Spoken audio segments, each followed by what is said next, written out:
Off camera right now, we were just talking about Will Mackenzie. You want to say Yeah, I forgot to mention when you asked me about directors. Will Mackenzie directed a lot of our first season and possibly even the second season. And Will was my director on Room for Two. He was the very first director I worked with. And, he's an old hoofer and Broadway actor guy, and he was so much fun and so wonderful. And it's great if, to be in this business long enough that you start working with the same people again. And when I first won the first Emmy, the Academy gave you these certificates that you could order that says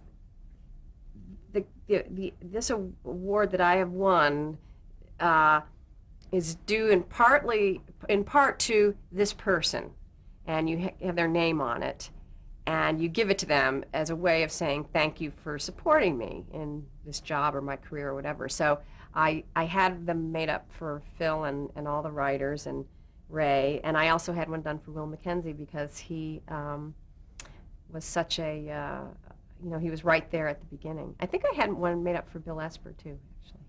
Yeah. When you won that first Emmy, did you get a lot of flack from your castmates? No, it's a very supportive, you get a lot of flack just because they're a funny group of people, but it's a very, very supportive group. And I think, that year, I knew I was sort of a front runner because of that PMS episode. So it was, I knew that there was a good chance I would get it. So I was kind of prepared. And what about the experience of the second one? The second one was a complete and utter shock, and I was not at all prepared.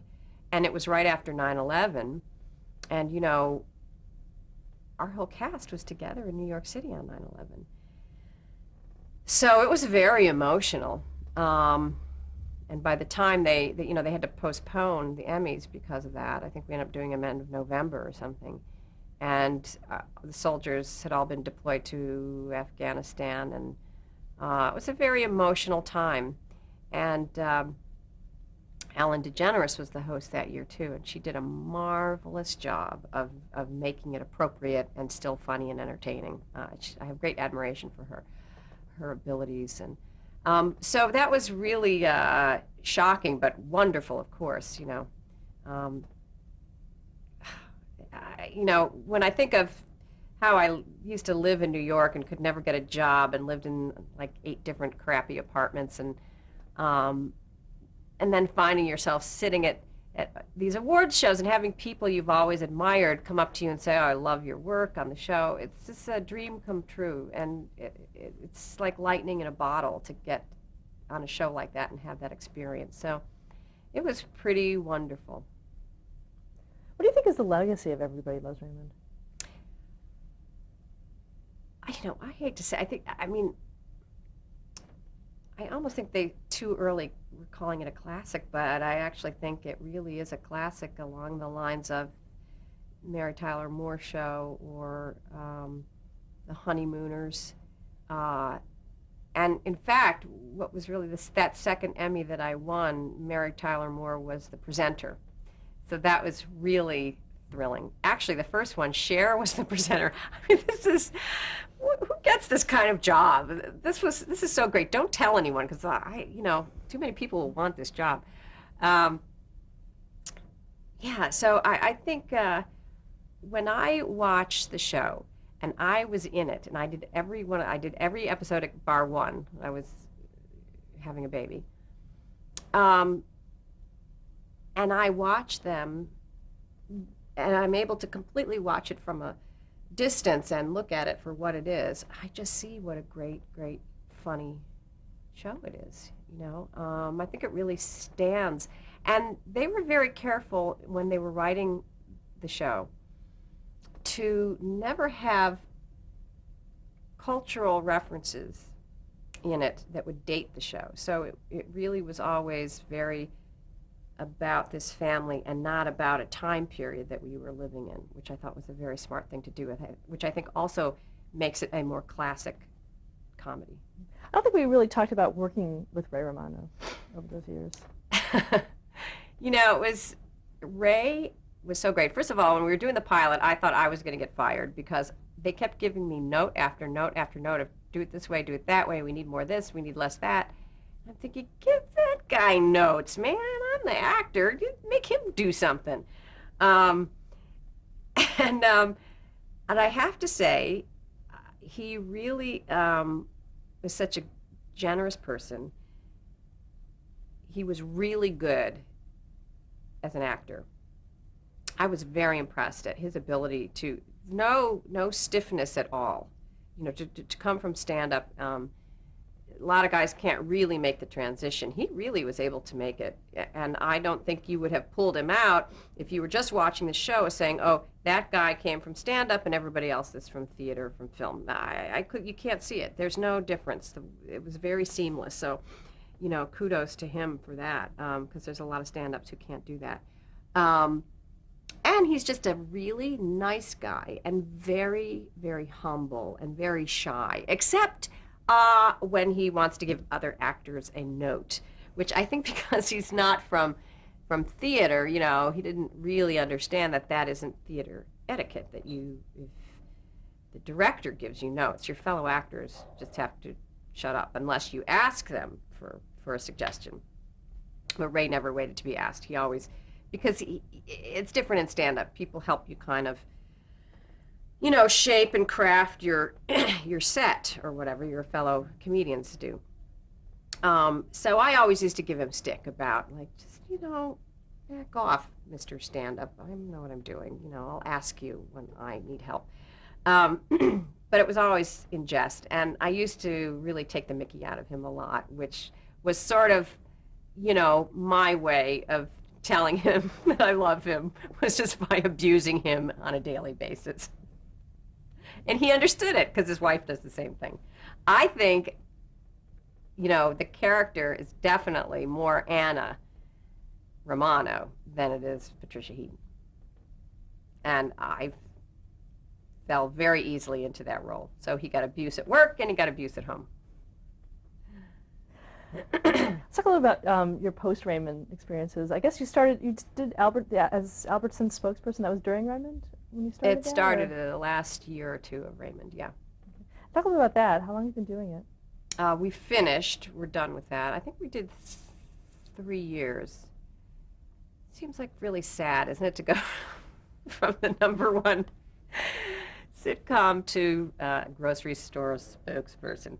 But actually, you know, we went into it with a bit of trepidation, but also determined to make these commercials funny little vignettes and send up of, you know, a character named Patricia Heaton, who's a big TV star, but just a mom too. And we had this wonderful director from Scrubs named Chris Koch, and he just, you know, and the writers, Neil Markey from our ad agency, just did this great job. We had so much fun, and we would just do these crazy little vignettes that in 15 or 30 seconds to have this little bit of comedy, I think is really an accomplishment, you know. And so we had a lot of fun with it. And I started getting more comments for those commercials than I did for Raymond.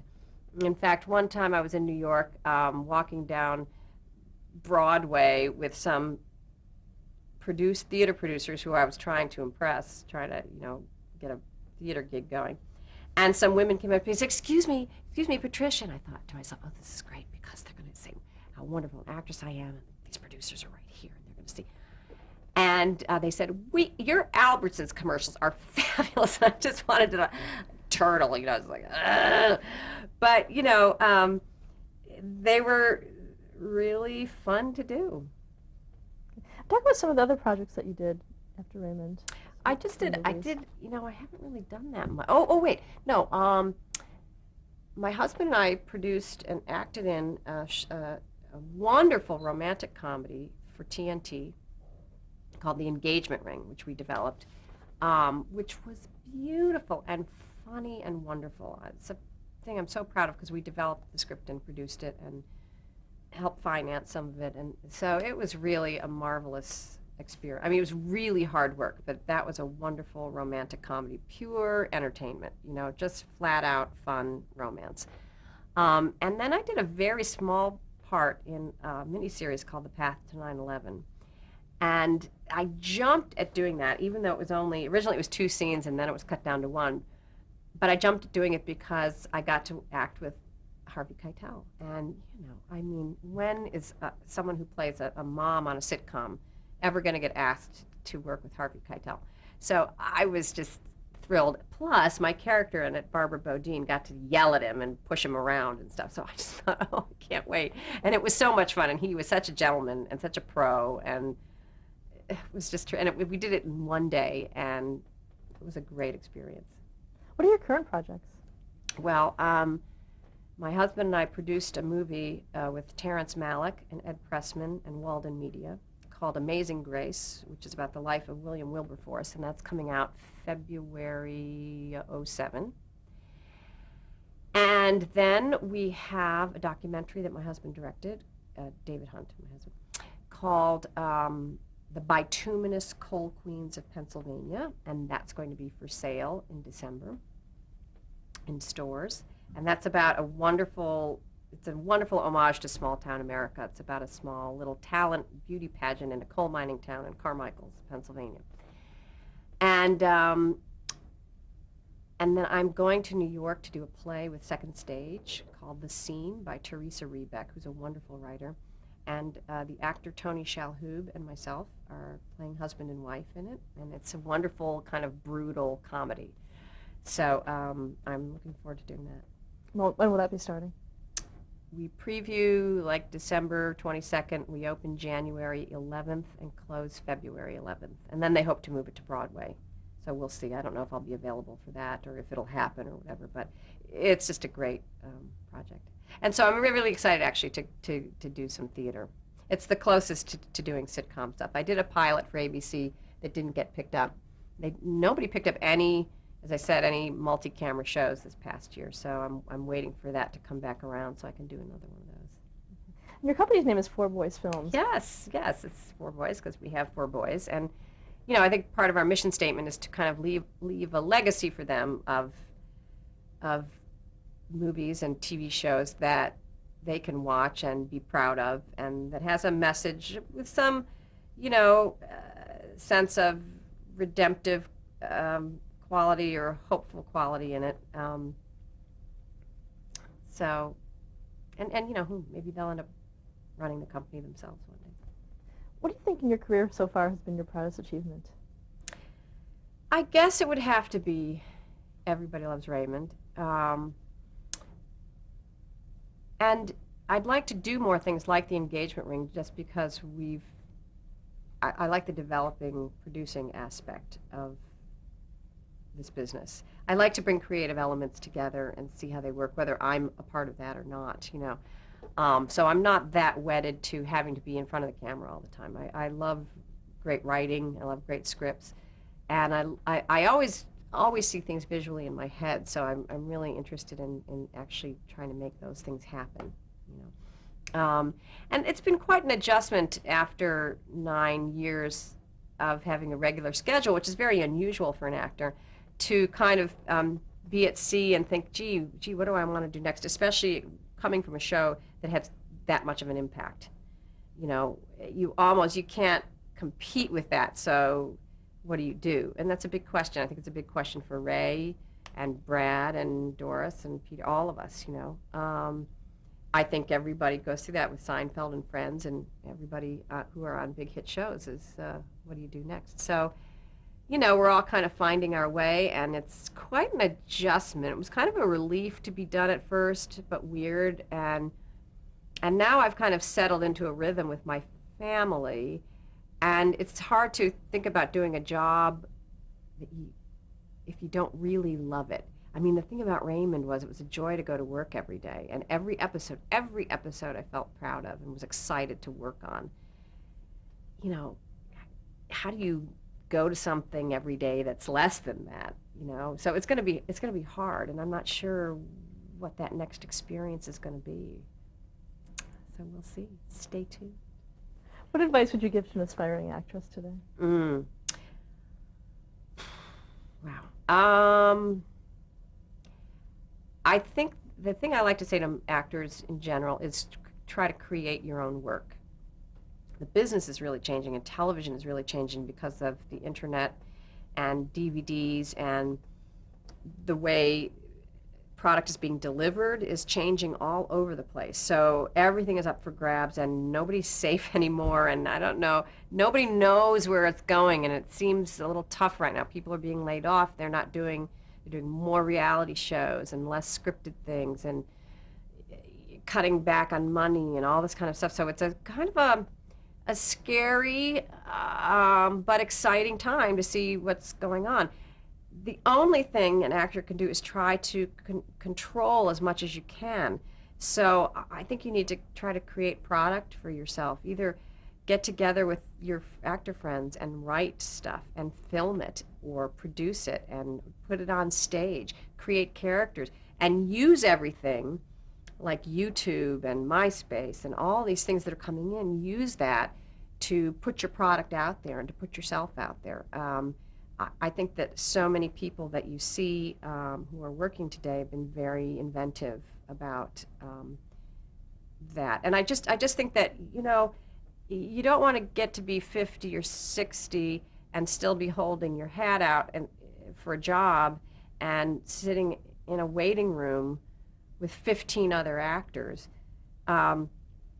And that happens with a lot of people, and you have a long resume and you've done tons and tons of stuff, and yet still you're having to go and improve yourself every time, and you're having to continue to compete, and it's almost like your resume doesn't matter. You still have to keep showing up, you know. And so I think it's really important, if whatever you can control, if you can produce your own product, that's really important.